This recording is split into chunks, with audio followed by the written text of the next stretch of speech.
यदि आप ऑक्टोपैड के साउंड को अच्छी क्वालिटी में रिकॉर्डिंग करना चाहते हैं, वो भी अपने कम बजट में, तो आपको क्या करना होगा, सबसे पहले इस तरह से आपको केबल रखना होगा, आयरिंग ले लेना होगा।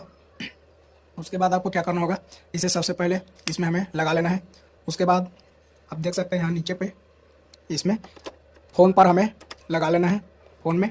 उसके बाद क्या करना है, ये वाला जो हिस्सा है अपने फ़ोन पे यहाँ पे इस तरह से लगा लेना है। उसके बाद एक एप्लीकेशन आता है ओपन कैमरा नाम से, उसको इंस्टॉल कर लेना है, उसमें अच्छा रिकॉर्डिंग होता है। उसके बाद ये वाला जो हिस्सा दिख रहा है इसमें आप देख सकते हैं यहाँ पे हेडफोन या ईयरफोन आप इसमें लगा सकते हैं।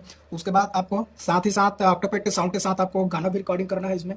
तो आपको क्या करना होगा, इसमें यहाँ पर आप देख सकते हैं मिक्सिंग, यहाँ पर इसमें मिक्सिंग पे लगा सकते हैं। उसमें आप कोई भी गाना इसमें चला सकते हैं जो पेड के थ्रू यहाँ पर आपके ओपन कैमरा में रिकॉर्डिंग हो जाएगा। तो फ्रेंड्स, यहाँ वीडियो आपको कैसा लगा कमेंट बॉक्स में जरूर बताइएगा और लाइक सब्सक्राइब जरूर करें।